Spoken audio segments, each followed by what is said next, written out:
Hello, everyone. Good morning, good afternoon, and good evening. Dear author and invited guests, welcome to a technical session 9D.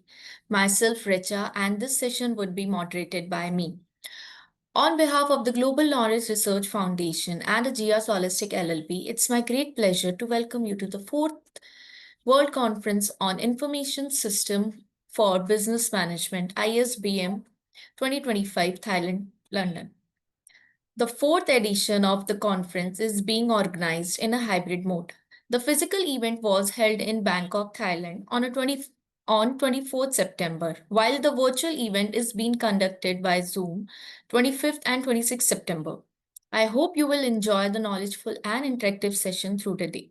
In this session, we have 10 presentation. Each presentation will be allocated 10 minutes for presentation and 2 minutes for question answer. On 9 minute, I will raise a gentle reminder. There is another request to all the participants that you all stay connected with us till the closing remarks. If you have any query and any update, write it to me in a chat box. Just before we get started, I would like to introduce to our chair of this session, Dr. Priyanka Verma. Dr. Priyanka Verma is a professor at Purnima University, Jaipur, India, with over 20 years of experience in teaching, mentoring, and student development. Her area of expertise is span web designing, data mining, web mining, communication skill, leadership, and teamwork. Welcome to you, ma'am. The paper title is Word to Fly, a function-based approach to voice control UAV.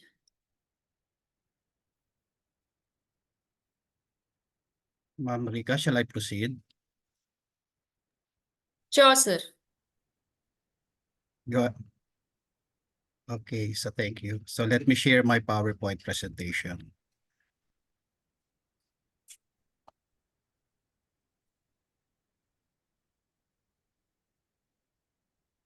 Did you see my screen?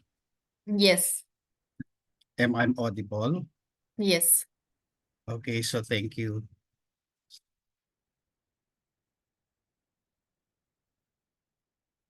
Okay, so my research title is all about advancing e-governance in the Philippines, strategy for optimizing component and enhancing digital public service performance.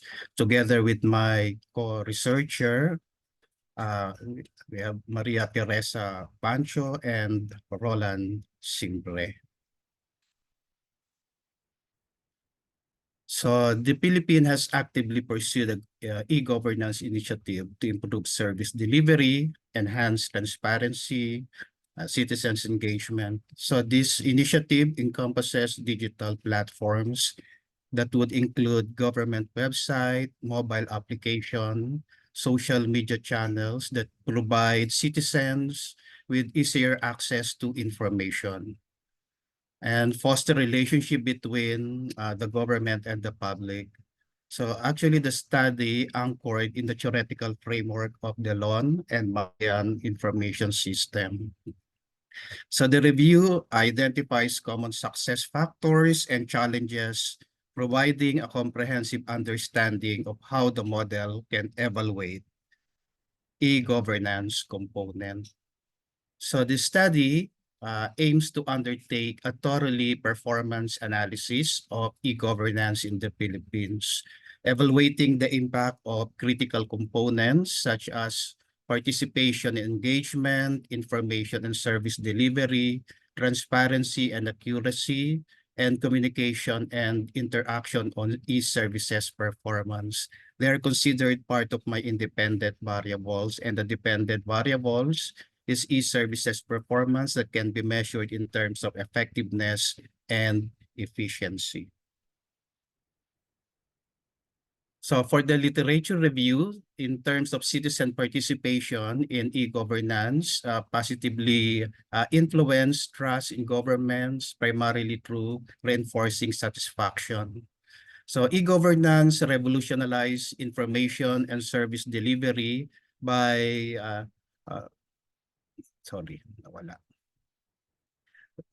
information communication technology to enhance government and public service quality.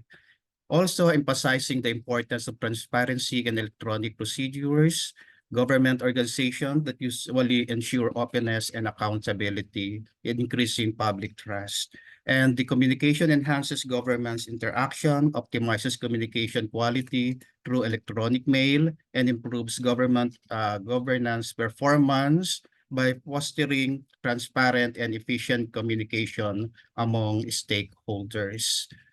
So the research methodology, the study used descriptive research method. There were 683 government e-services users to whom the respondents replied through Google Form. The study used a self-made survey questionnaire and employed Chromebook Alpha to test the reliability and also the internal consistency. So the expert conducted content validation and non-probability purposive sampling techniques were used in which respondents were directly involved. Descriptive statistics used, such as weighted mean, standard deviation, frequency counts, to evaluate the impact of e-governance components and the government e-services performance. So enhancing hypothesis inferential statistic on regression analysis, such as multiple linear regression, analyze the effect of e-governance components on the government e-services. So with regards to the result, Table 1 presents governance components with an average mean of 4.31, interpreted by the respondents often. So among the e-governance components, information and service delivery, including transparency and accuracy, got the highest mean score of 4.36, followed by participation and engagement, and communication and interaction. For the participation and engagement, so usually the problem would be on the regular assess of or even in enhancing e-government platforms based on user feedback. So with regards to participation, participation and engagement, they need to provide detailed information about public services, procedures, including the processing time.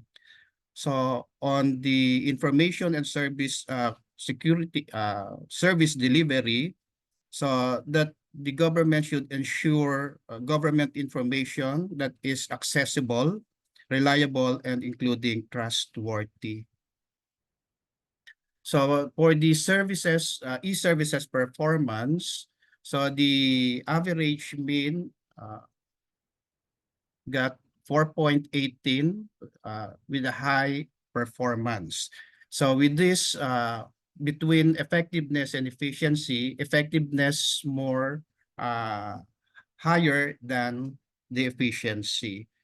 So in terms of the positive side on the effectiveness, so the positive would focus on the communication and interactions. However, more to consider in terms of information and service delivery that needs more attention.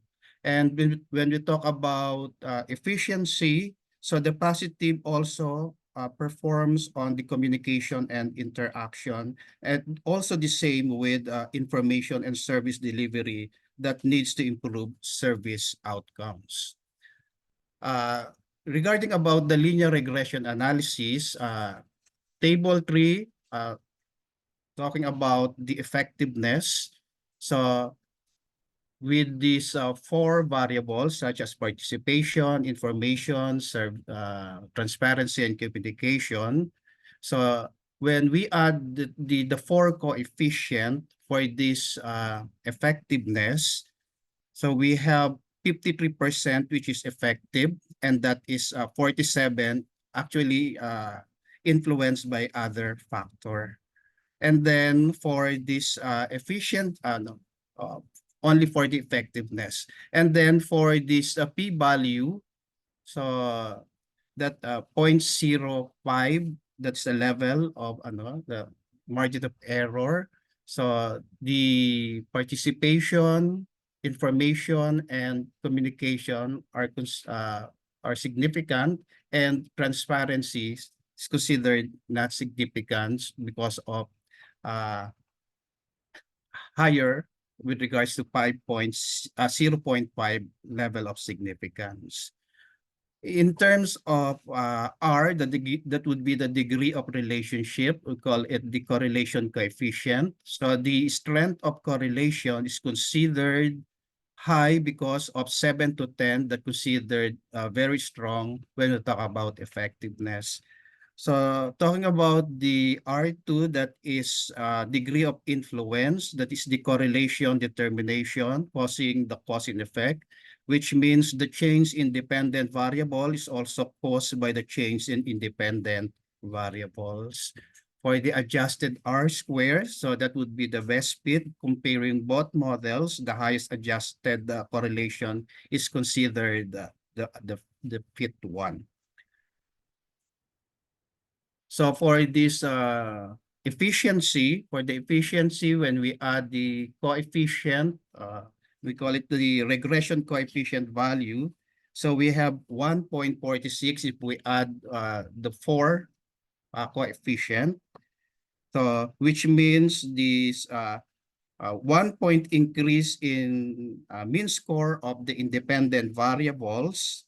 The dependent variables efficiency increases by 1.46. And then with regards to the significance, only the transparency and communication are significant, and participation information are not significant. With regards to degree of relationship, the correlation coefficient, that is 0.55, that is 5 to 7 strong when we talk about the strength of correlation. So that is strong correlation. And then for the R2, the degree of influence, the efficiency of 31%, and 69% are considered influenced by other factors. So in conclusion, the government encourages citizen participation. However, there should be an improvement, assessing the regularly enhancing the government e-governance platform. So that is based on the feedback and technological advancement. The government should secure digital identity system and enabling secure online transaction and interaction. However, government necessity to provide detailed information about public services, including eligibility criteria, and considering also the processing time. So the government increased transparency by publicly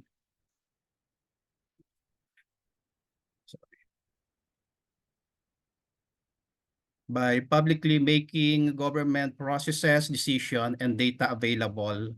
However, it is essential to ensure that government information is accessible, reliable, and trustworthy. So the government should conduct online consultation and survey to seek public opinions on policies, projects, or decision-making processes. However, organizing online events and webinars is very important to engage citizens, share information, and address queries. So the government is effective in communication interaction channel, improve user satisfaction with e-services, and is efficient in communication interaction, responsive and user-friendly platform encourage citizen engagement and feedback, improving service delivery and governance outcomes. However, conveying on improving information and service delivery through e-services and service delivery mechanism enhances collaboration and knowledge sharing among citizens. So thank you for listening, and I'm waiting for the questions.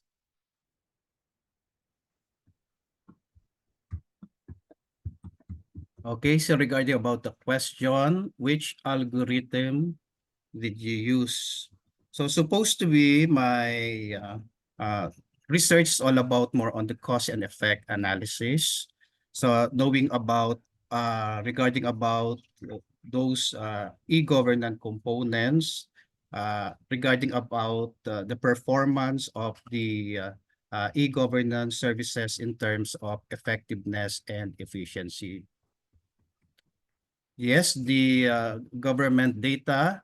Usually, I do not ask questions about asking regarding no secondary data because this is a primary data. I use a self-survey questionnaire.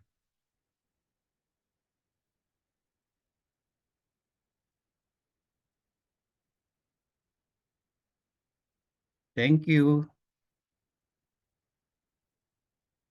Okay, thank you so much, dear presenter.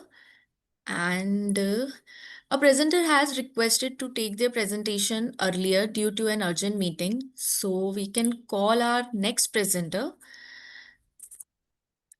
It's Rama Satish to present his paper on Words to Fly, a function-based approach to voice control UAVs.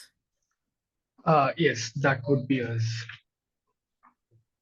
So we'll be starting our presentation. Just give me a minute. I'll share my screen. Am I audible? Am I audible? Hello.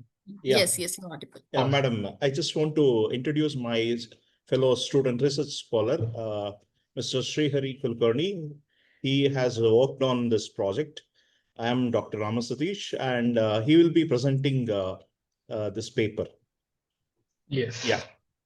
Over to you, Uh, Srihari. Yeah. Yes, thank you, sir. Thank you, sir. So, hello, everyone. This is Srihari, and we are from RNSIT Institute of Technology from Bangalore, and we are here to present our approach, a function-based approach for voice-controlled UAVs or drones. So, our agenda is to control any UAVs or drones only through voice commands instead of complicated trainings that includes joysticks and other remotes to control those drones.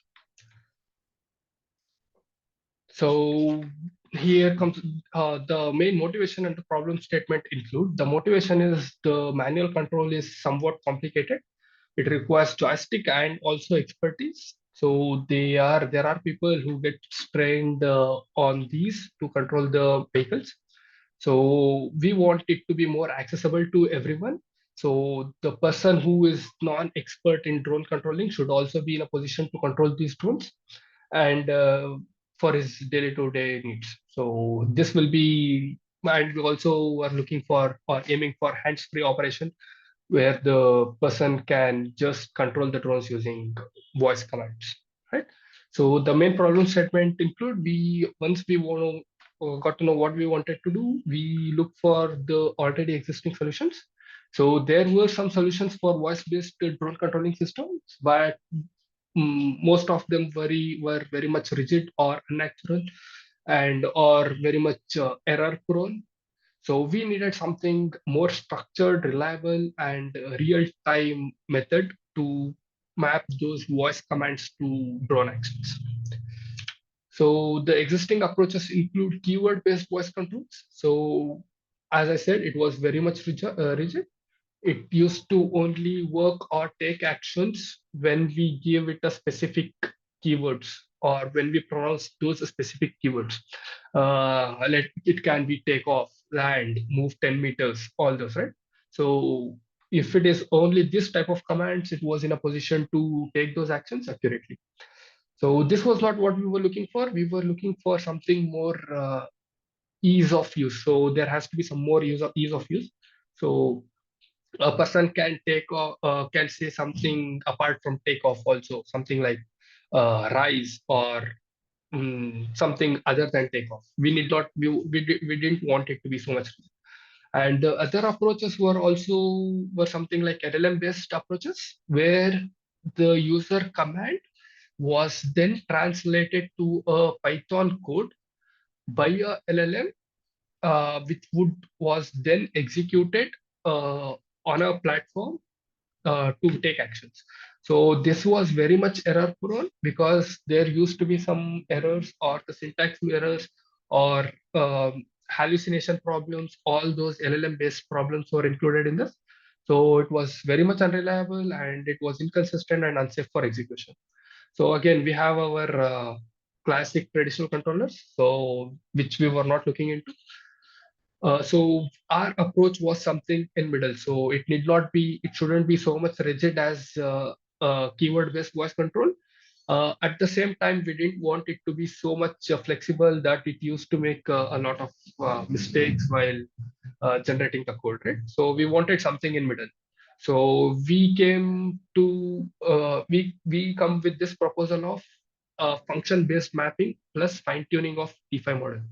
So this not only is very much flexible, but is also somewhat is also reliable and takes actions to take actions, and yeah, it is better than the existing approaches. So what we did was uh, the key changes that we did for the existing approach. So we went ahead and uh, built this model of mapping the functions, mapping the comments to the functions. So there is no code generation at all. So what we'll be doing is just map the given instructions to the already existing functions. So this will also handle complex commands. So the user can go ahead and ask the drones to perform multiple sequence of actions, let's say. So he can ask the drone to take off, go to a particular position, make a maneuver, start recording. So he can give a complete set of instructions to the drone through natural language, and it will be in a position to uh, perform all those actions accurately. So the accuracy is about 97%. So about regarding all scenarios, and of course it is real time. So as soon as the user gives the command, it is in a position to do so. And this is a high level architecture of the complete system that we have designed. So first off, we have the voice command. So voice command is the user instruction that has been given, and we have a simple speech to text model. So this was developed by Whisper, and which is a subsidiary of OpenAI. So based on this, we'll get the text, and then we have a command parser model. So this will break down this complete complex instruction into a list of commands that it has to perform, right? So based on these commands, there is a function mapper module which will map these commands to particular functions, the Python functions for a AirSim module. So this AirSim module is a Microsoft-based simulation platform. So here we have tested the complete system. So this gives the user, this simulates the real world environment with all the physics involved. So based on that, there is a drone action performs. So there is a drone actions in the simulation environment. So this is the complete architecture. This is like I mentioned. So that was just a high level architecture, and this is somewhat in detail of how everything works, right? So first we have the natural language, which is then processed by Whisper module. So then we'll get the raw transcribed uh, text, and then based on that we'll have the natural language understanding module. Here, this module will understand the intent of the user, what the user actually wants the drone to do. So based on that, it will break down into a list of tasks that the drone has to perform. So here it is just a simple Python list. So we have some keywords for all the actions that it has to perform. So based on that, we'll come to the feasibility check. So of course, the user should not ask the drone to do something that's not actually possible. So something like he cannot just ask a drone to travel 5 kilometers in this particular path, right? So that's not feasible. So here we have a module which checks for the feasibility. So we have implemented some amount of guardrails for the users regarding what the user can do and what users should not do. So based on that, you will come back with saying, okay, this can be done or this cannot be done. Of course, we have also integrated a small speaker module for in the drone so that it can talk back to the user saying this command is not feasible. You can change the command or something along those lines, right? So after that, once the command is actually feasible, so we have a function mapper module. This will map the command to the function, Python functions that are already existing. So based on that, it will be ordered on which task to perform first and which task to perform all. It will just basically order everything, right? So after that, this functions library will be called, and based on that, we'll get the simulation environment. That role will take action in the particular simulation environment. So this is the high-level architecture of the complete system, and uh, based on this architecture, we have some metrics and evaluations. So based on this, we also have, apart from this, there is also a blue score mentioned. So what blue score does is when the instructions get long enough, so let's say the user will give a set of instructions that are very much complicated and very much long. So based on that, also our system is in a position to uh, answer, execute Sorry, those commands sorry to with, interrupt. Dear presenter, you yes. have last 1 minute. Yeah, that would be. So based on that, we have the success rate of 97%. So, and accuracy is around 87% with the precision and recall of around 88%, and the user feedback. So basically this we have collected, we gave it to our fellow students and fellow RNSITLs to take a look at this particular system and give us feedback, right? So most 92% of the users reported it as intuitive or natural to use. So they need to know anything apart from just basic English to control these drones. So yes, that would be it. And that concludes my presentation. If anyone has any type of questions regarding maybe architecture, the system or anything, I'm open for questions.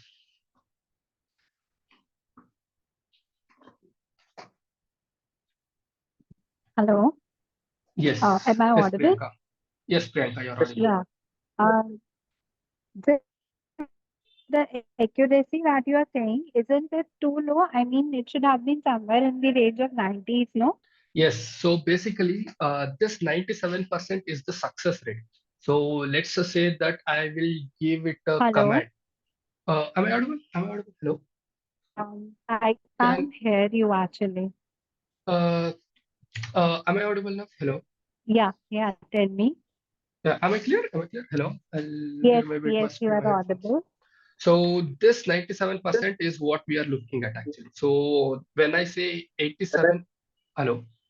Yeah, so from 87.1, you're wanting it to go to 97% or 92%? So this is user feedback is 92%. So 92% of the users that have used told that it was intuitive or natural. And when I say accuracy of the function mapping module, this is 87%. So when I say, let's say I'll just instruct the drone to perform this action, right? So this action mapping to this particular already written Python function is about 87%. So, but when we actually test it, the complete project, the accuracy is around 97%. So let's say you'll just tell it to perform this action. It is 97% sure that it will complete this particular actions in that particular sequence. Okay. And did you Did that try answer your try question? changing the algorithm? Might be by changing the algorithm and everything, the accuracy would have improved. We have actually tried a couple of algorithms. So the main thing that we have done is this accuracy comes from a for fine tuning a T5 model, right? So Oh. if we look for our main agenda was to keep it very much lean so that we can just mount the entire project or the system on top of a drone. But if we consider offloading this computation to a cloud or a stationed laptop with good graphics, this accuracy can be bumped up to 97 plus easily if we use a T5 large module or a Roberta based large module. If we do that, we can bump it up to 97%. But since we are doing it we are containing everything in a drone that has a Raspberry Pi and we are computing everything in that particular Raspberry Pi itself, then it was kind of hard for us to improve this percentage. But I'm sure we'll try again and we'll see how it goes. We'll try, like you mentioned, we'll try different algorithms, different techniques, and try to bump this up. Okay, got it. Thank you. Thank you. Anyone else?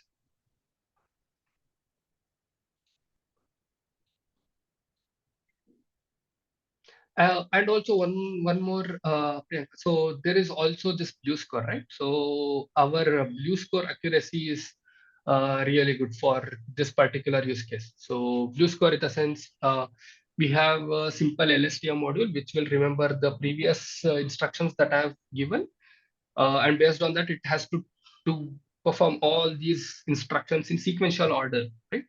So the blue score is also around 97%. So that's our major brownie point, if I have to say. Okay, thank you so much, presenter, for your presentation. And Sure. Thank you, Richa. moving ahead to call our next presenter to present his paper on a novel system to capture and create DIA-COM and PACS database. Yes, ma'am. Good afternoon, ma'am. Dear presenter, you may please start your presentation.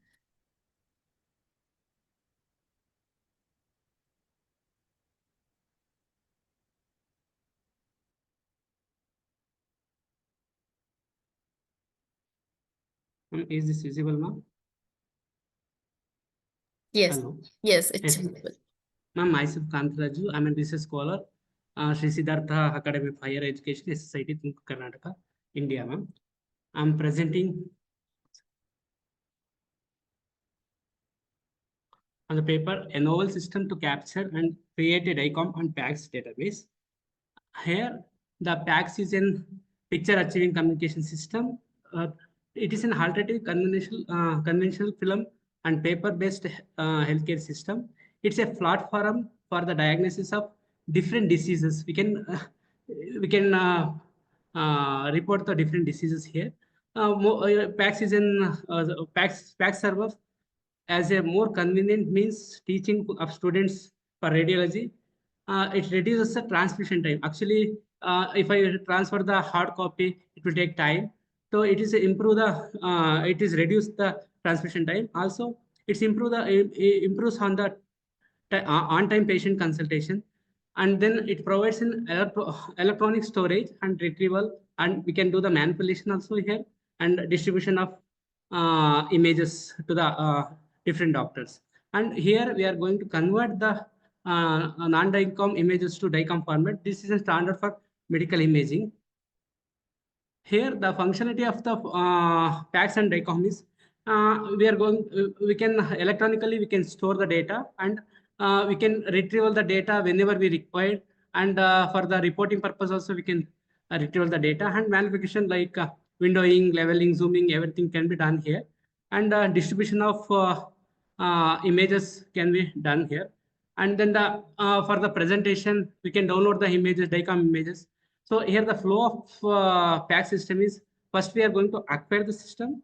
Acquisition will happen from the different modalities, and then we can store the data, and then we can retrieve whenever we require and viewing the data. So the DICOM is a digital imaging and communication in the medicine. It's a standard format for medical images.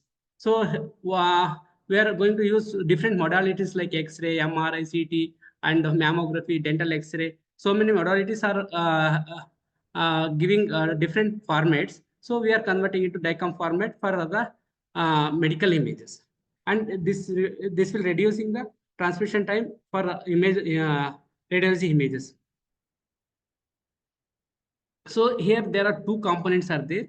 One is acquisition gateway. So various modalities like X-ray, MRI, CT. So those different modalities will give the different formats for image formats. So those formats we are going to convert it into in the form of DICOM.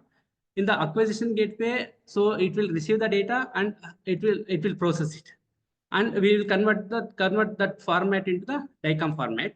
And in the PACS server, we are transferring the images, and we'll store the data, and for the backup purpose and all, we'll use the PACS server.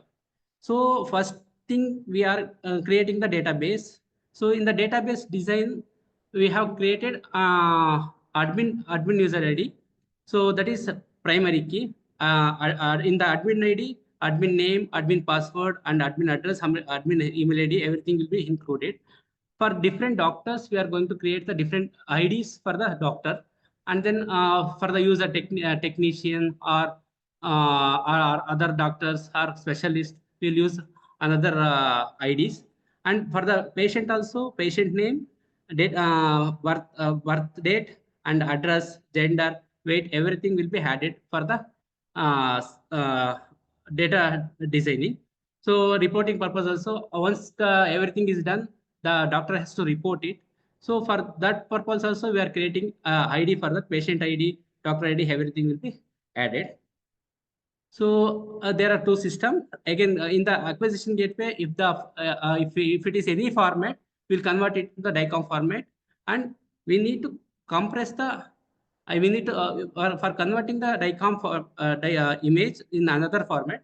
We are using RZ DCX DICOM tool. We are going to use for the image conversion. Here the source of the image, from which source we are getting the image, and the destination of the folder, everything will be displayed, and from where it is received the image, everything is displayed, and it is converted directly to the DICOM format. And this is the editor, viewer window. So how the grayscale images looks like. So before affecting and after affecting, how it will look like.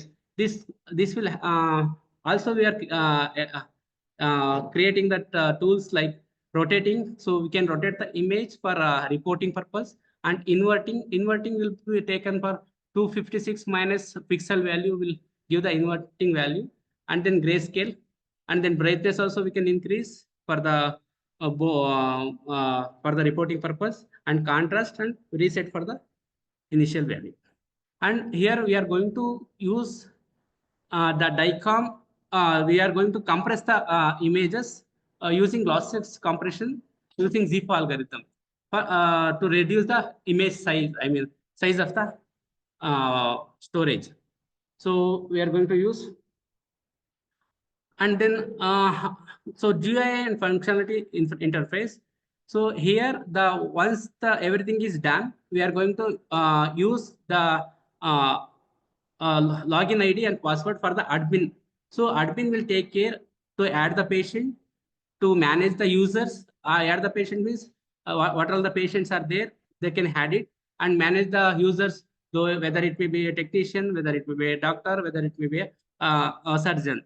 So they can add it. And if I want to search the patient data with the modality wise or date wise or any patient name wise, so everything will take care by the hardware.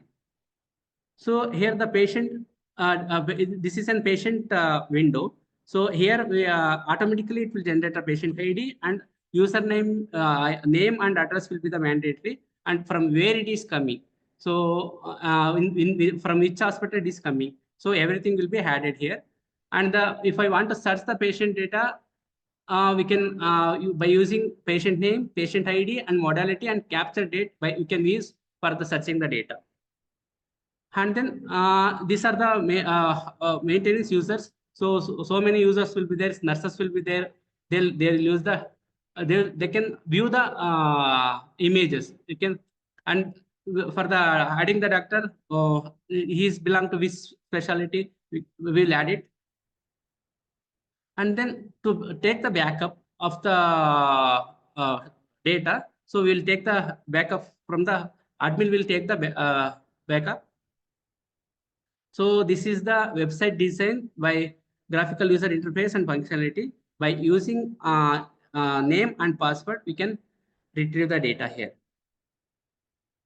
And then this is the doctor's welcome page.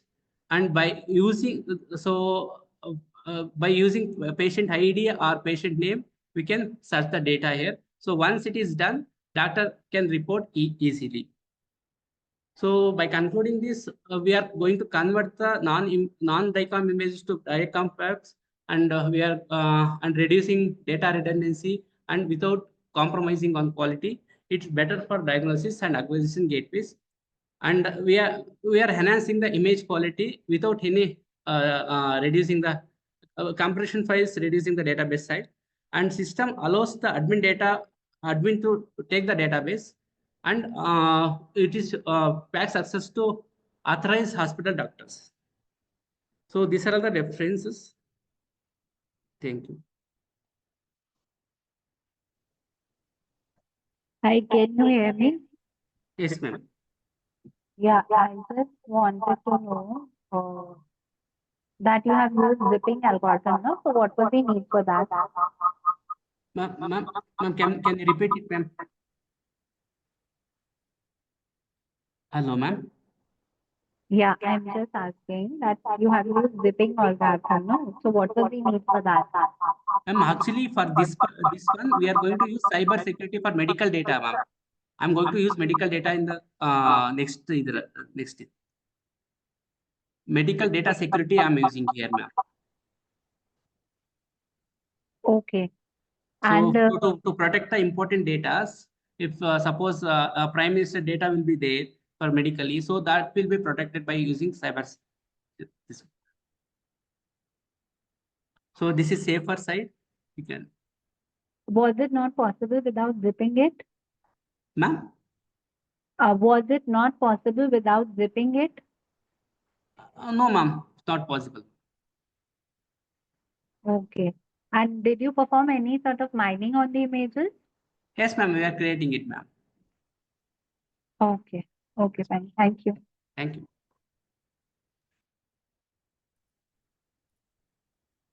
Thank you so much, presenter, for your presentation. And moving ahead to call our next presenter to present his paper on evaluating AI optimized mobile design, a mixed method system on Bootstrap performance and ChatGPT text analysis for MSMEs websites. Okay, okay, thank you. May I share my screen for a moment? Hello, Uh, hello. hello. Ah, Yes. madam. Okay, Ah, madam.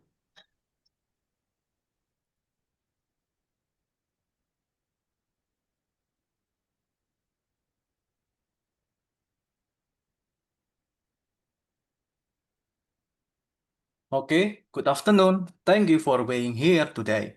I will be presenting the result of our research on how the integration of a smart campus system can enhance student engagement, particularly for those is in international program. The title of our study is Smart Campus Experience, integrating web-based ERP, big data analytics, and AI-powered dashboard to enhance student engagement international program.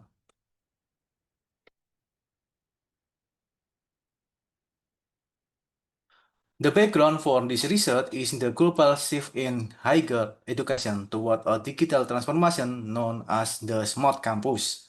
International students often face challenges with cultural adaptation, language barrier, and administrative procedure. We therefore targeted this group to test the effectiveness of an integrated system.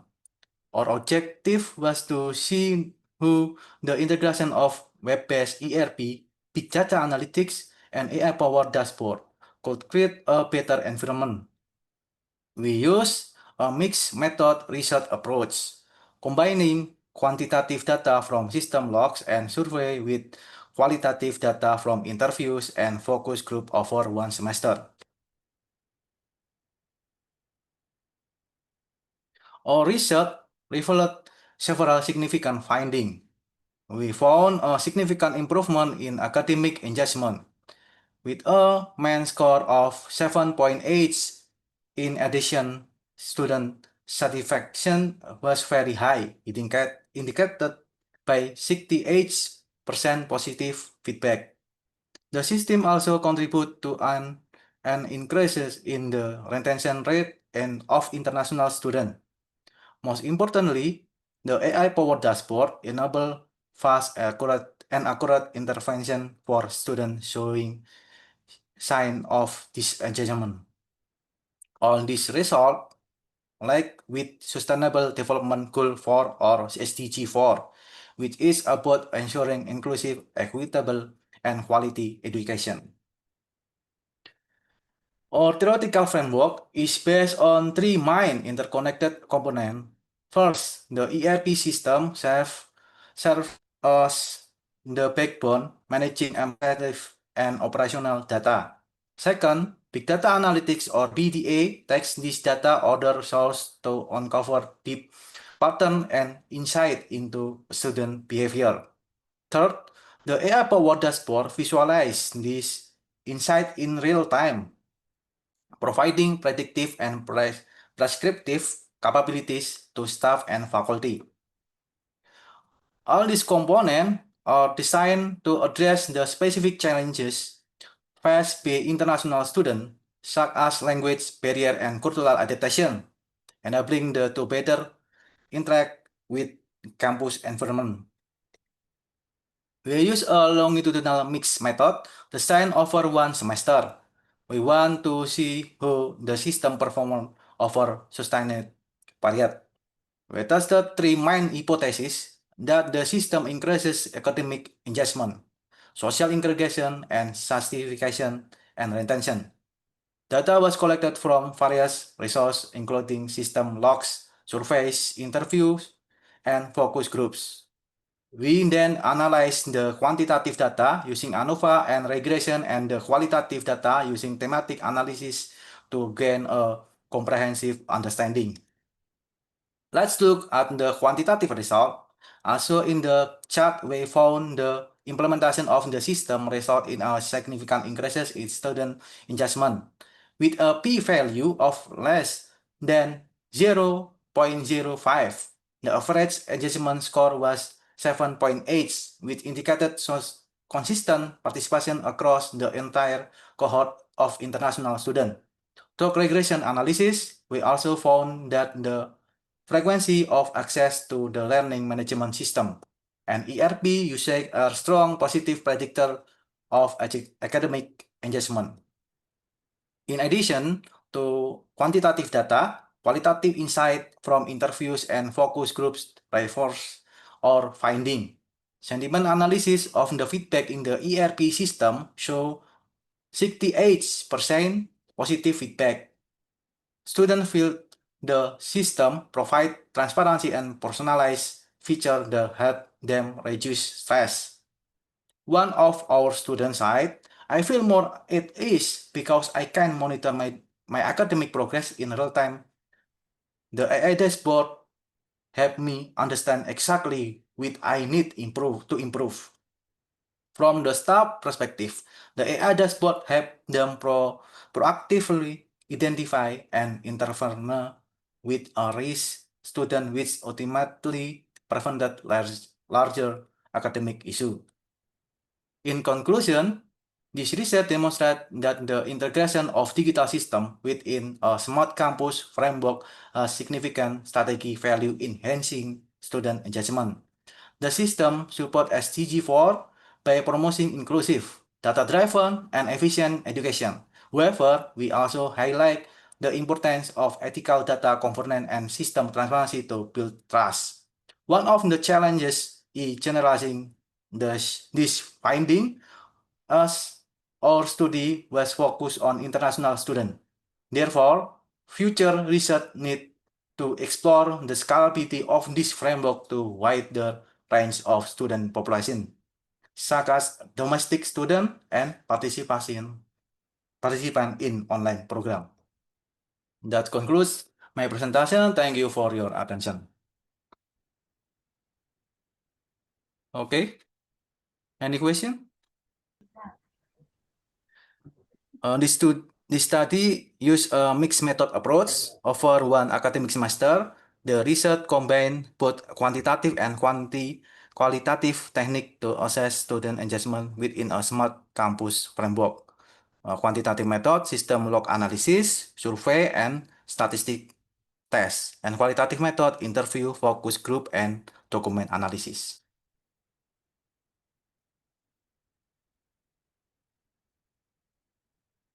How do you plan targeted?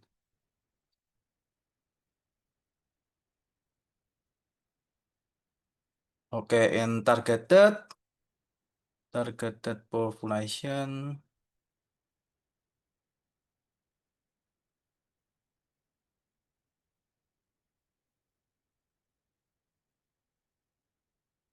Survey use measure student certification level and average certification score.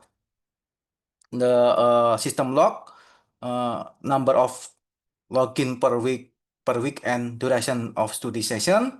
Number two, percentage of assignment completed on time. Number three, number of post replays and discussion forum. Number four, number of journal book download on frequency database access. Number five, number of attendance at social cultural event. Number seven, of message interaction in student group. Number eight, frequency student portal access usage feedback module. And number X, one click rate of notification. The survey about my student in one semester.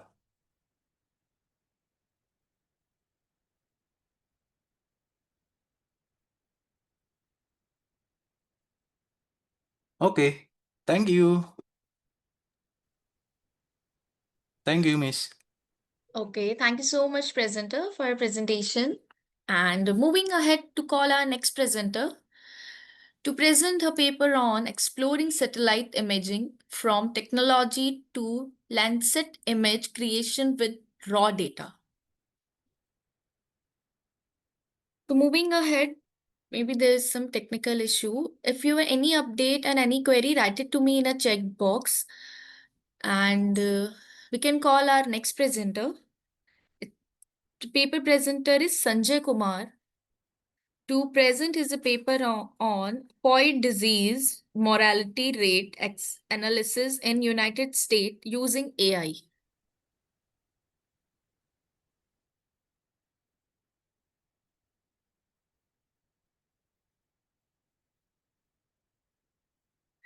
Dear presenter, are you in meeting? Any co-author of this paper?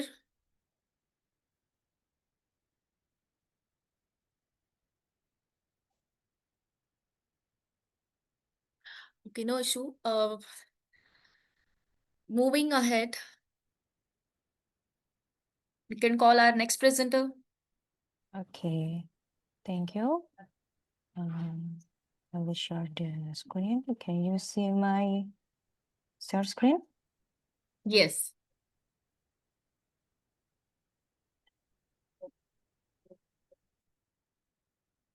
Okay, good afternoon, everyone. Today I will present our research entitled Redefining Audit Practice in the Digital Era, Systematic Review on Blockchain Integration. And we are from Universitas Negeri Jakarta, located in Jakarta, Indonesia. So, the traditional audit rely on manual verification, third parties, and heavy documentation. These methods are often inefficient, costly, and limited in fraud detection. High-profile scandal like Enron, WorldCom, Wirecard expose audit weakness in traditional practice. Therefore, the demand for enhanced audit reliability and efficiency has increased substantially. Okay, next. So this is why a blockchain, a transformative has opportunity in the audit field. Yeah, the first one, blockchain offers decentralization, like immutability and real-time verification. Also align with audit goals like fraud prevention, data accuracy, and continuous auditing. Also, adoption growing in Big Four firms and regulators exploring its potential. And this study is systematically to review to explore the opportunity and challenge. Like I said before, the research objective is to identify opportunities like how blockchain can improve audit practice and the challenge barrier preventing large-scale adoption. And this is the methodology. We use systematic literature review with the data sources, Scopus Index Journal like Emerald, Elsevier, Springer, and etc. With the time frame 2020 until 2025. And we got the result, yeah, the articles, the filter with the final studies with inclusion and exclusion criteria, the final just 20. And also we analysis the thematic analysis like opportunities and the challenge. And this is the details methodology. We use qualitative descriptive study using SLR to explore blockchain adoption in auditing and to identify challenge opportunities with data collection, Scopus index article with the keyword blockchain or blockchain technology and auditing with the initial result more than 1,000. The selection process inclusion, we use full text English, of course, audit focus, credible sources, and the exclusion technical only study, non-audit context, low credibility. With the final data set, 20 relevant article. And then analysis technique, we screen and we read regarding the opportunities and the challenge in blockchain audit. So this is the result in divided by 5 journal Scopus, yeah, Emerald with the most article relevant with and also Whaley.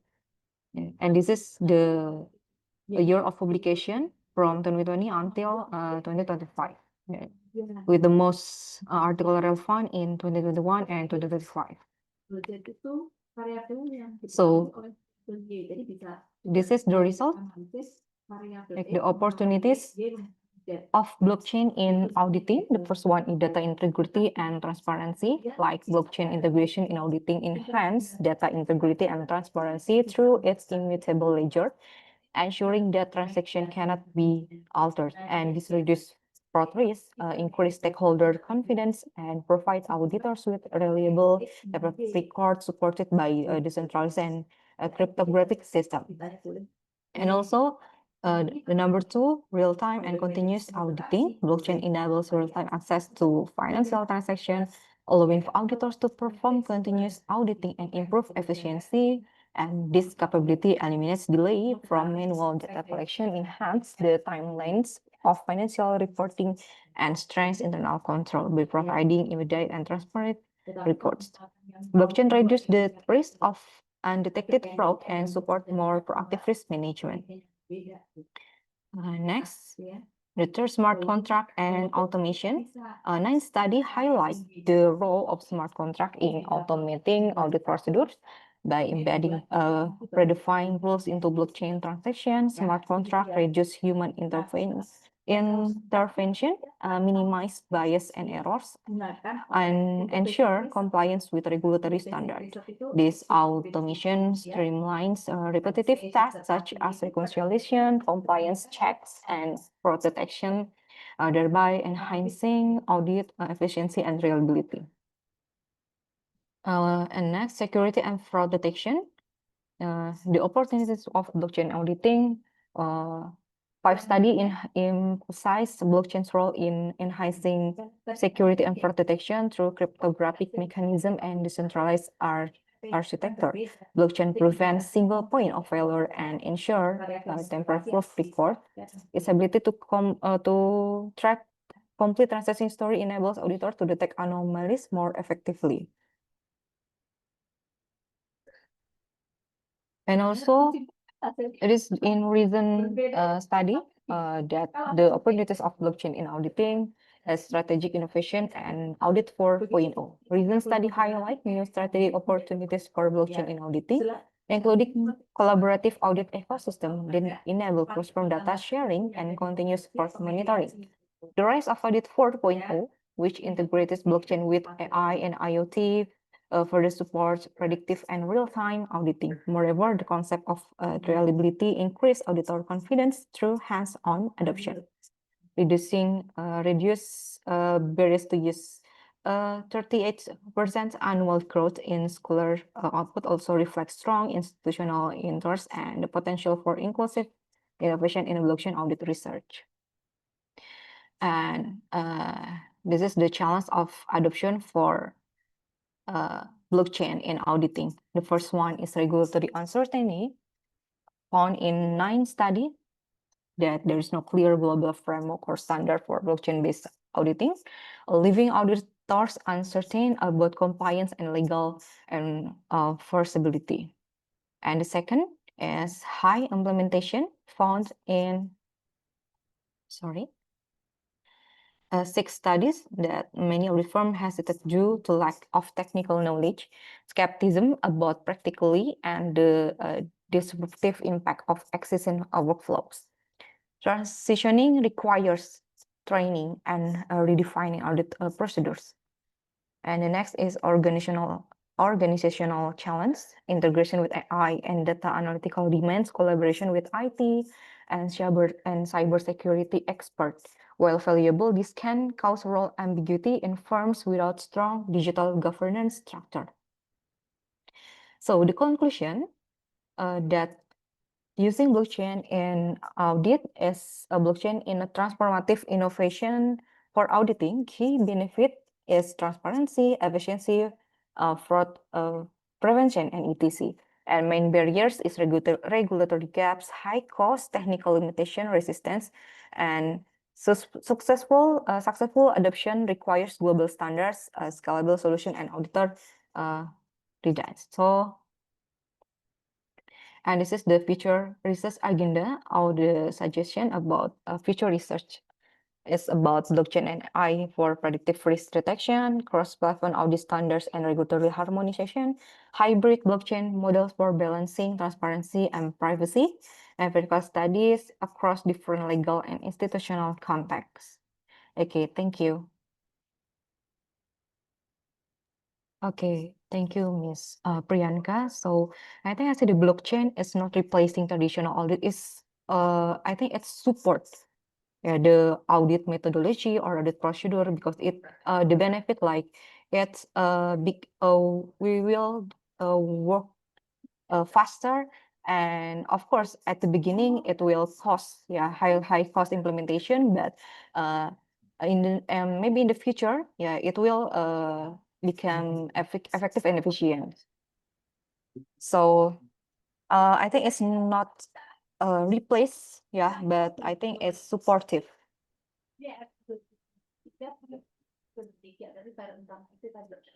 Yeah, because this is our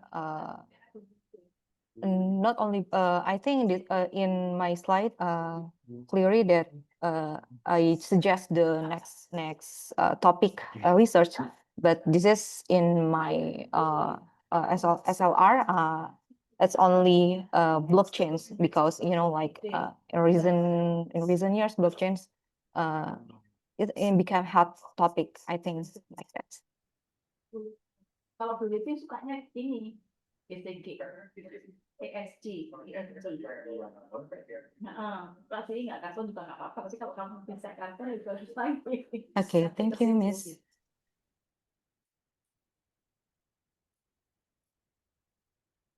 Okay, thank you so much, presenter, for presentation. And moving ahead to call our next presenter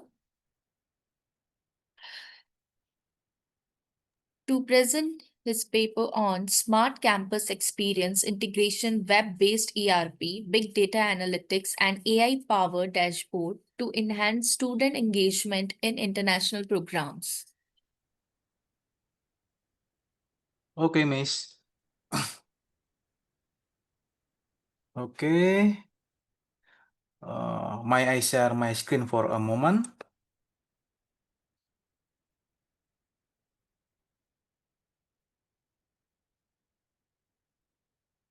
Good afternoon. Thank you for being here. I will be presenting our research title Evaluating AI Optimized Mobile Design, a mixed methods study on Bootstrap performance and ChatGPT. Sorry to interrupt, but this is the previous title. Hello. Hello. Okay. Okay, Miss. The slide you were showing the previous presentation. Previous presentation. Evaluating AI optimized mobile design. Evaluating AI optimized mobile design. My Yes. title? But now your presentation on smart campus experience Oh, okay, integrating okay. web-based ERP. Okay, thank you, thank you. I know. Okay, smart campus. Yeah.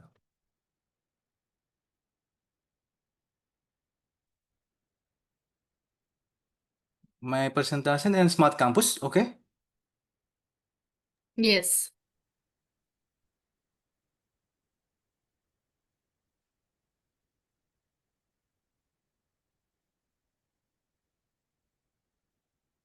Okay, 1 minute. That right? Yes, this one is right. Okay.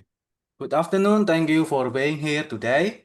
I will be presenting the result of our research on how the integration of smart campus system can enhance student engagement, particularly for those in international program.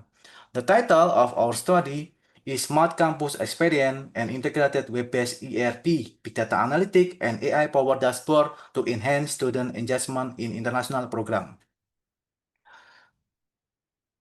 The background for this research is the global shift in higher education toward a digital transformation, known as the smart campus. International students often face challenges with cultural adaptation, language barrier, and administrative procedure. We therefore targeted this group test the efficiency and integrated system. Our, our objective was to see how the integration of web-based ERP, big data analytics, and AI-powered dashboard could create a better environment. We use mixed method research approach combining quantitative data from system logs and survey with quantitative data from interview and focus group over 1 semester. Our research revealed several significant findings. We found a significant improvement in academic engagement with a mean score of 7.8. In addition, student satisfaction was very high, indicated by 68% positive feedback. The system also contributed to an increase in the retention rate of international students. Most importantly, the AI-powered dashboard enable fast and accurate intervention for students showing sign of disengagement. All this result align with Sustainable Development Goal for or SDG 4, which is about ensuring inclusive, equitable, and qualitative education. Our theoretical framework is based on 3 main interconnected components. First, the ERP system serves as the backbone, managing administrative and operational data. Second, Big Data Analytics or BDA takes this data order source to uncover deep pattern and insight into student behavior. Third, the AI-powered dashboard visualizes the insight in real time, providing predictive and prescriptive capabilities to staff and faculty. All these components are designed to address the specific challenges faced by international students, such as language barrier and cultural adaptation, enabling them to better interact with the campus environment. We use a longitudinal mixed method designed over 1 semester. We wanted to see how the system performed over a sustained period. We tested 3 main hypotheses that the system increases academic engagement, social integration, and satisfaction and retention. Data was collected from various sources, including system logs, survey, interviews, and focus group. We then analyze the quantitative data using ANOVA and regression, and the qualitative data using thematic analysis to gain a comprehensive understanding. Let's look at the quantitative result. Shown in the chart, we found the implementation of this system resulted in significant increases in student engagement. With a p-value of less the 0.05, the average engagement score was 7.8, which indicate consistent participation across the entire cohort of international students. Through regression analysis, we also found that the frequency of access to the learning management system and ERP usage are strong positive predictor of academic engagement. In addition to the quantitative data, qualitative insight from interview and focus group reinforces our finding. Sentiment analysis of the feedback in the ERP system show 68% positive feedback. Students feel the system provide transparency and personalized feature and help them reduce stress. One of our students said, I feel more at ease because I can monitor my academic progress in real time. The AI dashboard helped me understand exactly what I need to improve. From the staff perspective, the AI dashboard helped the proactively identify and intervene with a risk student, which ultimately prevented large academic issue. In conclusion, this research demonstrates that the integration of digital system within smart campus framework has significant strategic value in enhancing student engagement. The system supports SDG 4 by promoting inclusive, data-driven, and efficiency education. However, we also highlight the importance of ethical data governance and system transparency to build trust.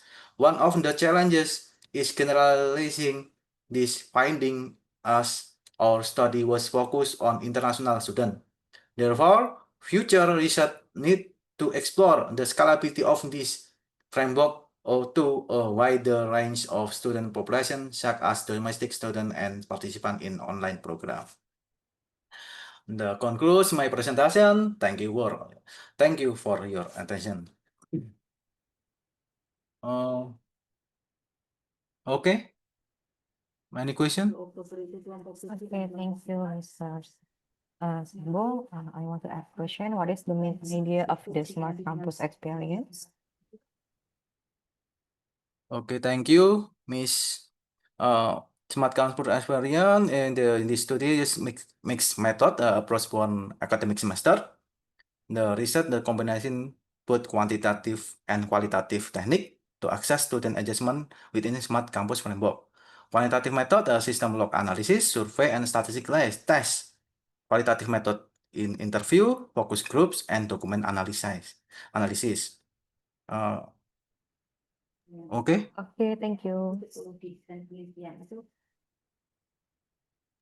Thank you so much, presenter, for your presentation. And moving ahead to call our next presenter, to Ketki Patil, to present her paper on Smart Grip on a Budget Designing a Cost-Effective EMG Driving Prosthetic Arm. Dear presenter.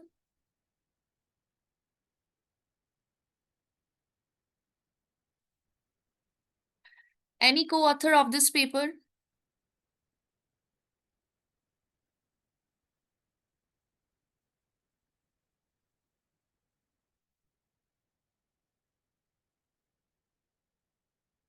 Okay, then we can call our next presenter.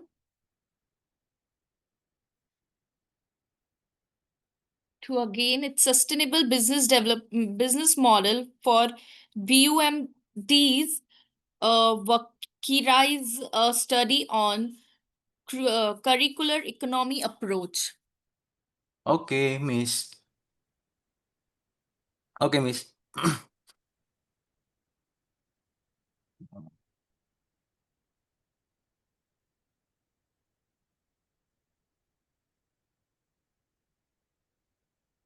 Dear presenter, you may please start your Okay, presentation. okay.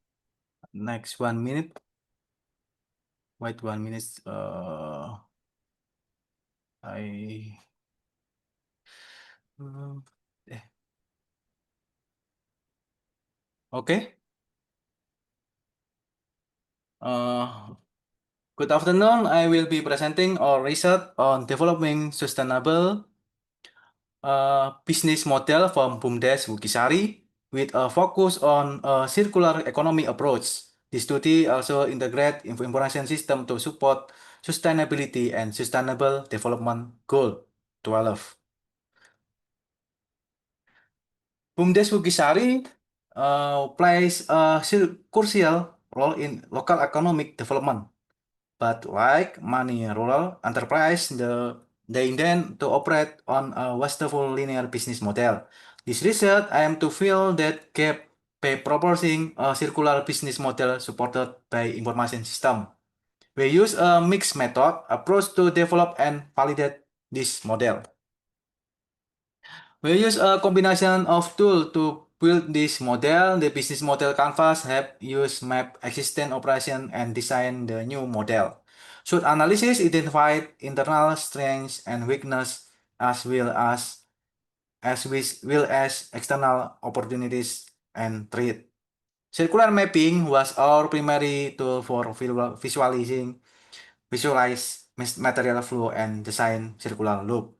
Additionally, we integrated easily accessible digital tools like Google Sheet and form the enhanced operational efficiency.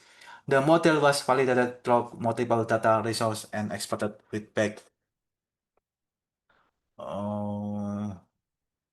Okay. Based on local resource and need, we identify 3 main circular business unit: a composting unit that address organic waste, a recycle craft unit that proposes inorganic waste, and ecotourism unit that promotes sustainable tourism. The implementation of this model shows significant positive impact. All 3 units are designed to work together, minimize waste, and maximizing resources value. The implementation of this model shows a significant positive impact. The digital tracking system, as illustrated in the profile diagram, sustainability, improve operational efficiency. We observe up to a 20% increase in compost production. Furthermore, the system enhances transparency and accountability, which is crucial for community trust. The use of affordable digital tools make this model highly replicable. In conclusion, our research shows that integrating a circular business model with simple information system is an effective strategy for rural development. This model not only contributes to economic efficiency but also direct support SDG 12, responsible consumption and production. We hope this model can serve as a replicable framework. Future research will focus on testing this model on large scale to validate its feasibility in various contexts. Okay, that concludes my presentation. Thank you for your attention. Thank you so much for your presentation. Ma'am, any question?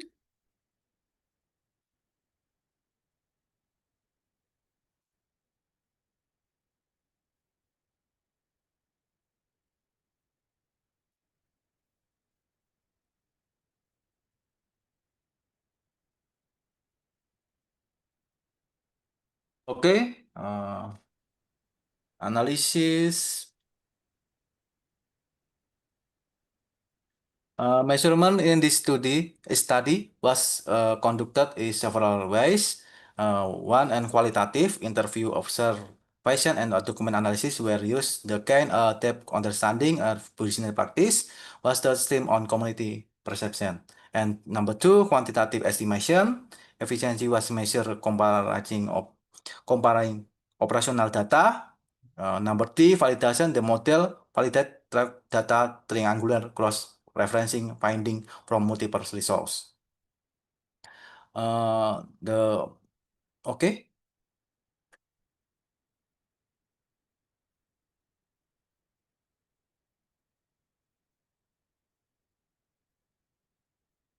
Okay, thank you. Thank you so much, presenter. And now we have Ketki Patil is in the meeting, so we can call our next presenter. Ketki Patil. Yes, ma'am, just a minute. I will share my screen. Ma'am? Yes, it is. Yes, okay. Good afternoon, everyone.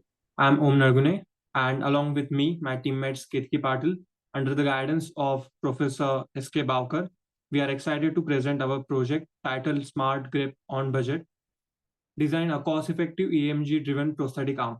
The motivation behind this project was come from a very real and pressing problem, the high cost of the limited accessibility of the advanced prosthetic arm. Through the work, we tried to design something that is not only affordable, but also simple, reliable, functional enough to actually make a difference in the daily life. Next slide, please. Let me begin by selecting the context. The loss of an upper limb has a profound effect on the person's independence, their mobility, and the source, their mental well-being. For many, even simple daily activities such as holding a glass of water, turning a doorknob, or anything else is become very challenging. They are nowadays prosthetic arms, they're extremely expensive, often costing lakhs of rupees. Second, the problem was that they have usually heavy and bulky and making comfortable to wear them along the long duration. And they are technically complex, requiring extensive calibration and the training, with discourage everyday use. So our team asked, can we design a prosthetic arm that is a low cost, lightweight, and simple to use? So our objective for this project was clearly defined. The first was to develop a cost-effective prosthetic arm that can respond a muscle signal in the natural way. Second was fabricate the arm using the lightweight PLA material and the modular design, so it can be comfortable for the user.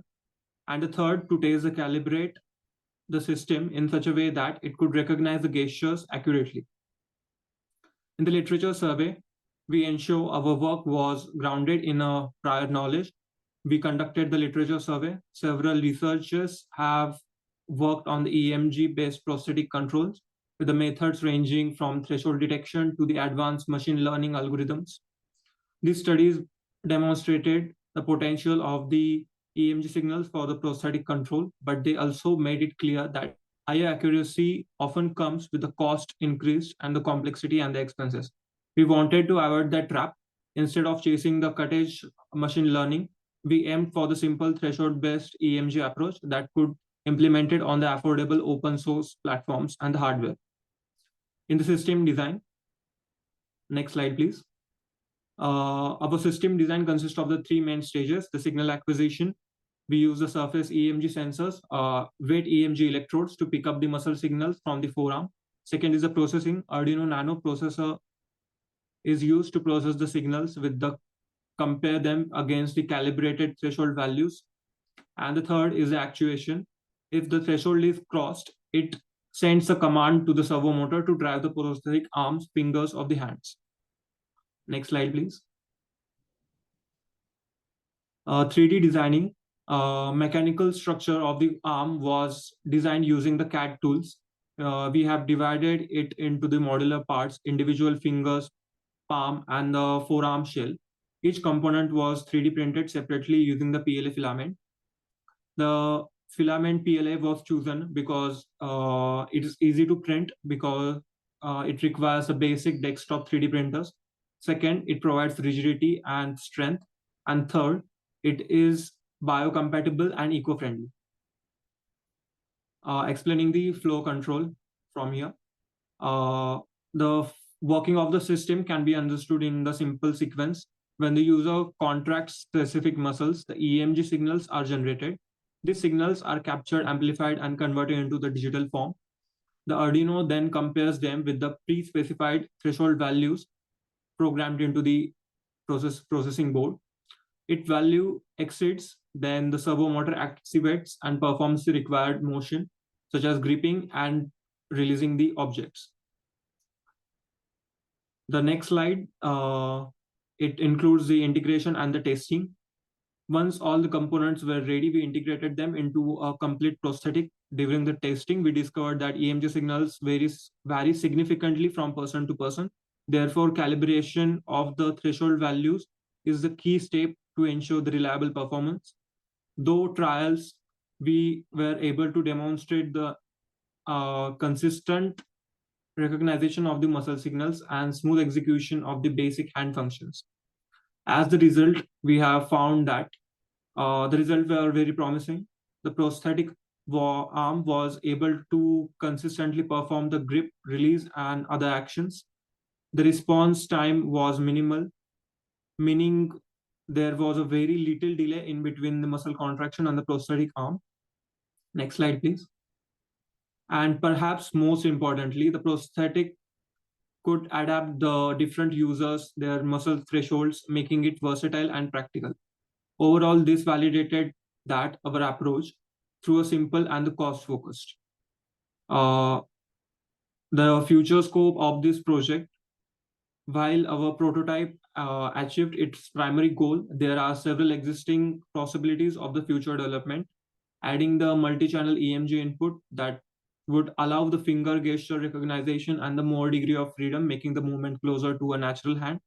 Also, the integrating a wireless connectivity such as Bluetooth or IoT can be implemented.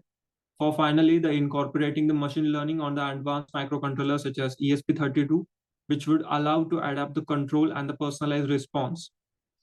Coming to the conclusion of this project, to conclude, our project successfully demonstrated that it is possible to create a cost-effective surface EMG electrode prosthetic arm that restores the basic hand functions by combining the threshold basic logic, 3D printed PLA components and the filaments, affordable open source hardware, which achieved a design, a lightweight, modular, easy to maintain prosthetic arm. Thank you. With the references given in the slides, I would like to conclude my presentation. And now I welcome your questions. Thank you. So ma'am, you're asking where you have specified 3D PLA filament. So what was need of that? Ma'am, we have used a 3D PLA filament to design the prosthetic arm.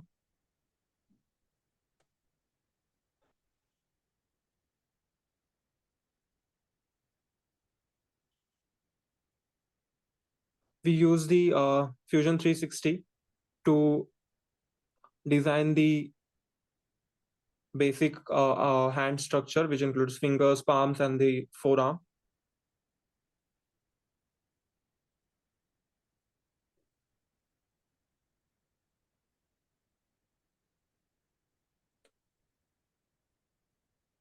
Uh, 3D because we have to implement it on the real life arm for those people who have lost their hands. So with that aim, we have designed a 3D arm.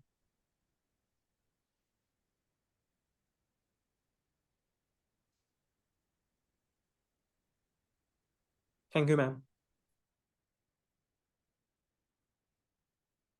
Okay, thank you so much, presenter. Now we can call our next presenter. It's Veena ND. Good afternoon, everyone.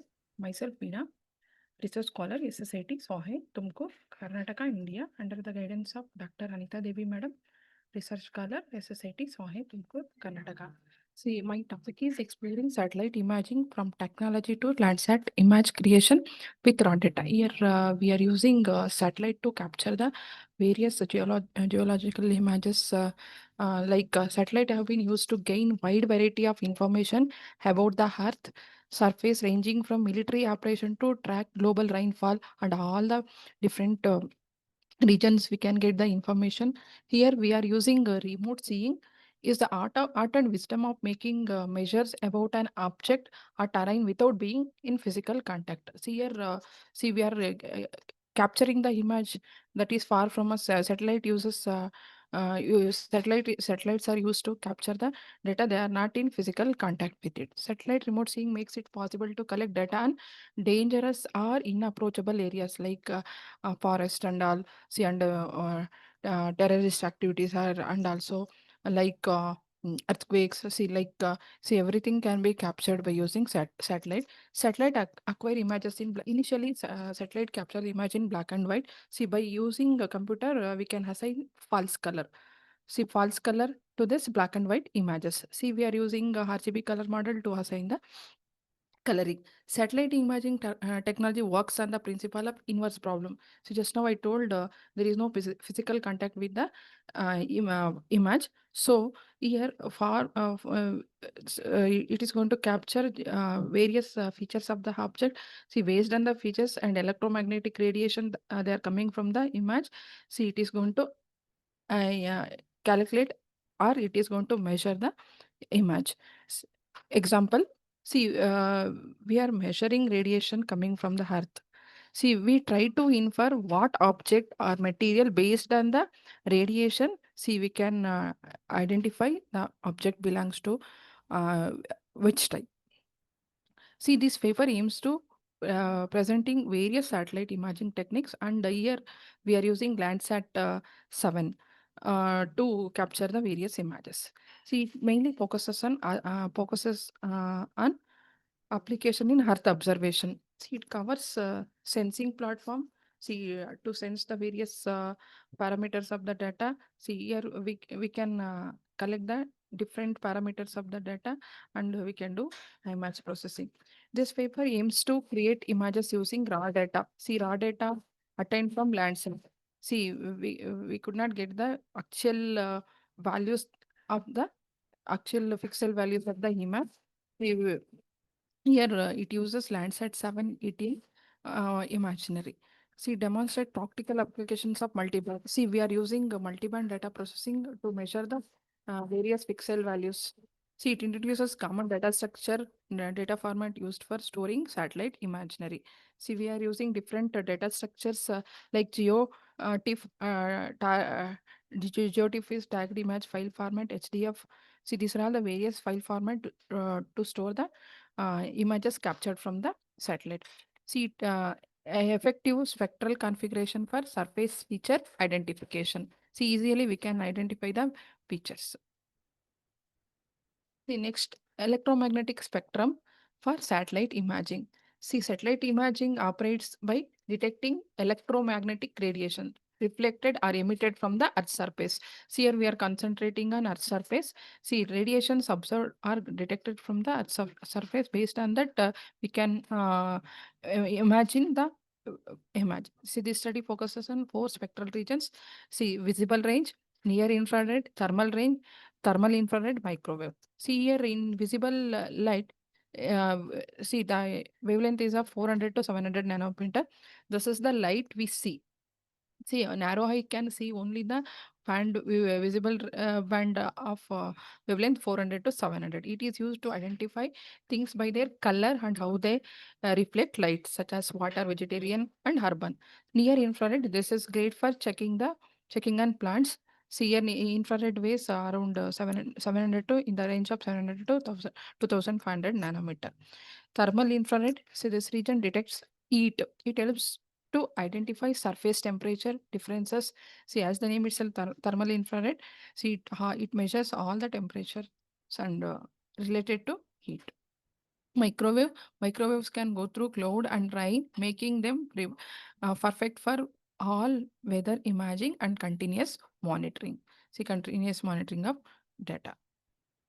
See, here this image illustrate with electromagnetic spectrum band, and here we are taking different wavelengths along with the rays which produces cosmic rays, gamma rays, X-rays, UV rays. So these are all the different rays, and within the range of 400 to 700 that come under visible light. Our eye can see only the visible light frequency. Satellite imaging approaches. See here, we are using 3 different satellite imaging approaches. First one is passive sensing system. See, it detects naturally occurring electromagnetic radiations depending on solar illumination and thermal emission. See, examples like photographic system, multispectral scanners. See, it uses bands to identify each and every colors and also the features of images. Thermal infrared detectors. Active sensing systems. See, similar to the passive, here we are using a active sensing system to generate their own electromagnetic energy. See, measure signals reflected or returned from the surfaces. See, you by using this, so many advantages like working lighting coordinates, temporal flexibility, can penetrate atmospheric and also cloud. See, example, synthetic aperture radiator, SAR, and LIDAR. See, are used under active sensing systems. See, next is multispectral versus hyperspectral. So, to capture the image of frequency, that is like a spectral band.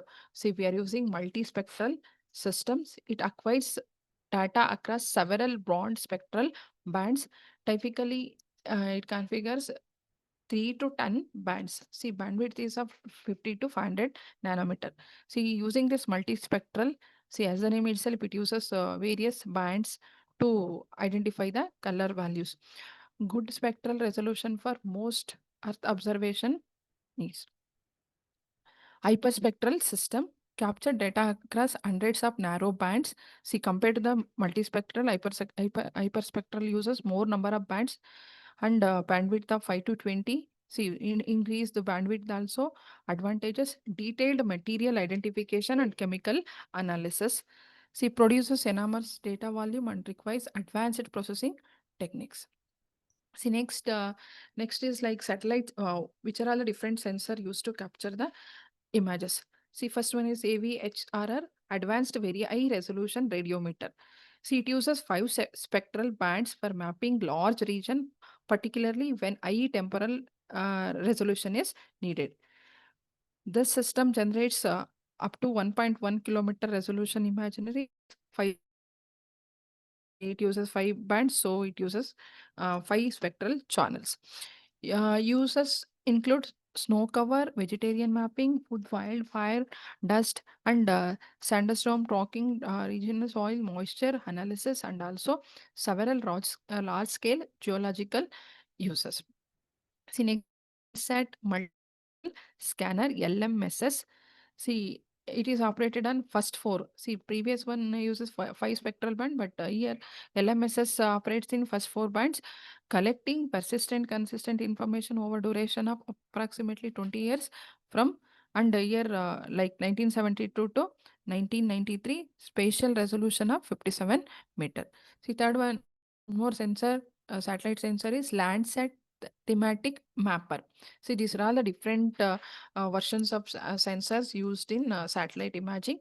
The thematic mapper series provides improved spatial and also spectral resolution capabilities. The image resolution also increased by changing the versions of sensors. This system provides 30-meter resolution across 7 spectral band. Earlier, first one AVHR uses 5 bands and one more, that LMSS uses 4 bands, but here it uses 7. Get all the details of the image. Landsat enhanced thematic mapper. Am I audible? Hello? Yes, you are audible. And sorry to interrupt, dear presenter. You have last Am I one. audible? Yes, you are audible. And you have last 1 minute to conclude your presentation. Okay, one more. Landsat and hello, I'm audible. Yes, yes. Sorry for disturbance due to internet connection. See, in Landsat enhanced thematic mapper, it uses sensors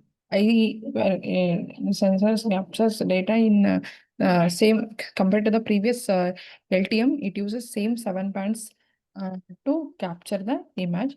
See, one of the advanced capability of this improved sensor is inclusion of panchromic band. See, it uses an extra band to capture high resolution image with 15 spatial resolution. The second significant improvement is spatial resolution of thermal band 6 being increased from 100 to 60. So, and this is the reflection of elements in various band. See, primary colors like red, green, blue. We are using to to make black and white image to color. See, one general approach to allocating primary colors to band is RGB, red, green, blue, creating image from raw data obtained from Landsat 7 satellite. See, just for a demonstration, I considered one of the image satellite Landsat satellite image, that is Kiloway Wakani Hawaii 23 May 2001. This is one reference image. See here, in this image, it is captured from ETM plus sensor and is part of continuing mission to supply quality remote sensing data in support of research and application activities. So this image is processed by using MATLAB programming. See here, it uses 7 bands and data structure like a band interleaved line to store the multispectral details. And here the bands are mentioned from 1 to 7. Band 1 is blue, and here micrometers, bandwidth range, and also spectral band values. See, it includes examples of satellite imaging. See, in the first step, it shows original image captured from satellite. See, in the second step, see, we are assigning color by using computer, false color. See, in the third step, see, by mixing RGB colors, see, we created one false color. But that procedure we call it as color composition. See, in the right hand side, types of color composite image. See, this is 2-color image and false color image. See, in that false color image, the vegetarian and water urban areas are data organization methodologies. Satellite image employ various data organization scheme to optimize storage efficiency and processing performance, because here it uses high frequency and also to store the bandwidth in all the regions. It uses band interleaved line. Dear presenter, you may Hello. please conclude your presentation.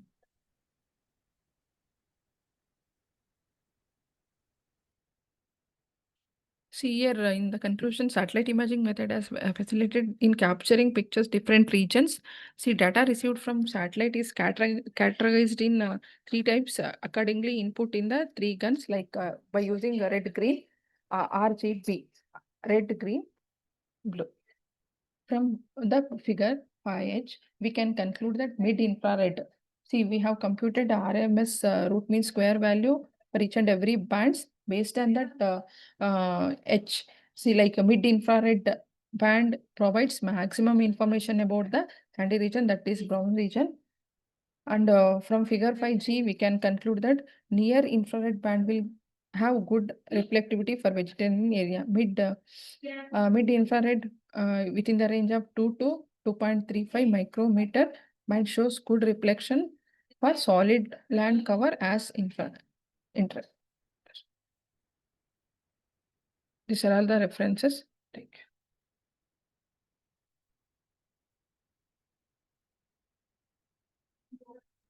Thank you so much for your presentation. Ma'am, any question regarding this presentation? Yes, ma'am.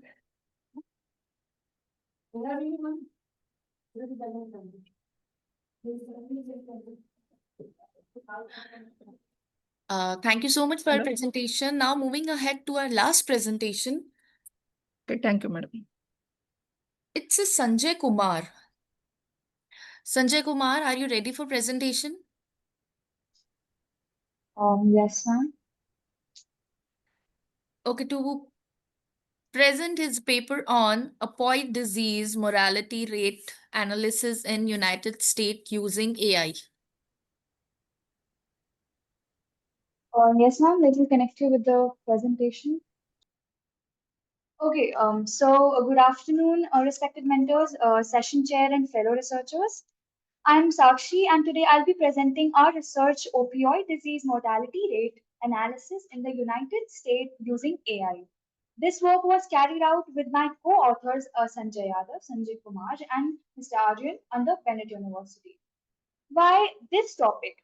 The opioid crisis is a public health emergency in the United States, responsible for tens of thousands of deaths annually.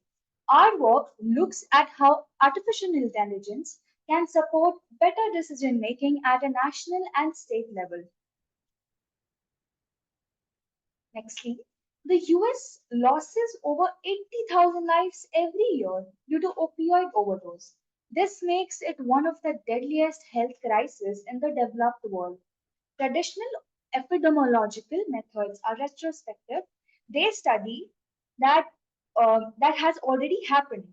But what policymakers really need is predictive tools, models that can simulate the effects of interventions before implementing them.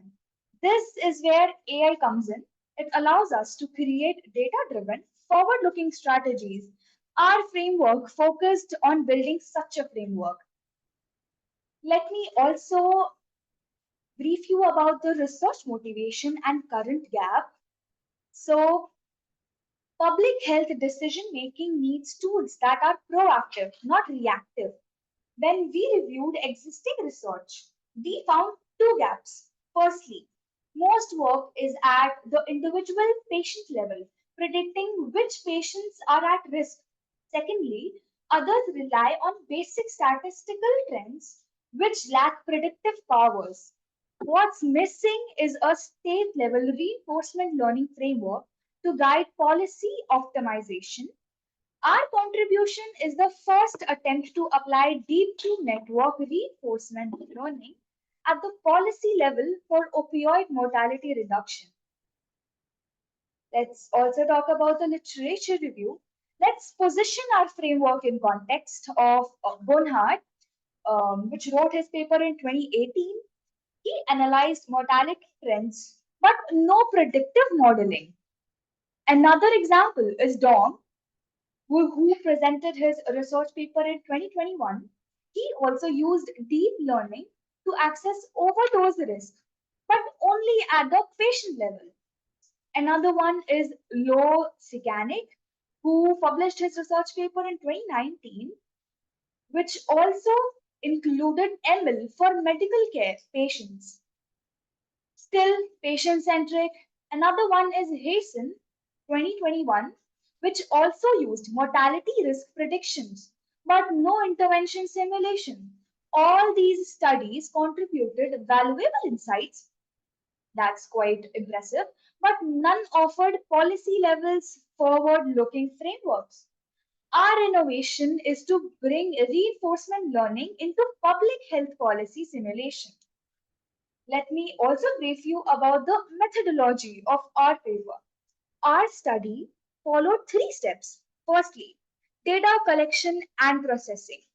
We used official CDC NVSS mortality data from 2010 to 2021 with 612 state year observations. Variable included overdose death rates, prescription opioid dispensation, socio-economic indicator, and demographics. And secondly, when we talk about feature engineering, it was missing values. The missing values were handled using KNN imputation. Secondly, features were normalized for consistency. Applied K-mean clustering to group states into distinct crisis trajectories. Reinforcement learning framework. Each state here becomes an input state. Action was policy intensity, which could be low, medium, or high. Rewards were minimizing the overdose rate in the next year. In essence, the AI agent learns which intervention saved the most lives. So nextly, let me also brief you about the experimental configuration. Our DQ network, DQN, has three hidden layers. Firstly, 64, secondly, 64, thirdly, 32 neurons. With RELU activation, we used Adam optimizer and E-greedy exploration, where E decay from 1.0 to 0.1, allowing the model to balance exploration and exploitation. Training was done on 2010 to 2018 data, validation on 2019 to 2021. Even though all experiments were run on a regular AMD Ryzen 7 laptop with just 24 GB RAM, the results were robust. This demonstrates that impactful AI research can be done with modest infrastructure. Let's also talk about the regional trends and clustering analysis, which we did according to our paper. So our clustering revealed 4 distinct groups of states. Firstly, the greenish part, which you can see, is the high growth crisis states, which includes Ohio, West Virginia, Kentucky, which was CAGR above 11%. These are critical hotspots. Secondly, the orangish parts, which you can see, is the moderate growth state, which included California, New York, Texas, which has steady rise but less dramatic. Thirdly, the yellowish part, which you can see in the map, is the emerging hotspot, which included New Hampshire, Maine, Vermont, which started low but spiked rapidly.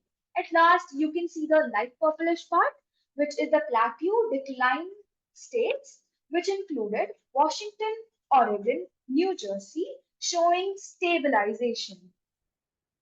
Nextly, when we talk about the national trends and AI policy impacts, I would like to mention that nationally overdose deaths rose consistently till 2021 and reached a peak in 2022. Also showed slight stabilization in 2023. When we applied AI guided policy simulation using BQN model, we observed a 15% projected reduction in mortality rates compared to baseline policies. This means that if government adopt AI-supported policy framework, they could save thousands of lives through smarter, targeted interventions.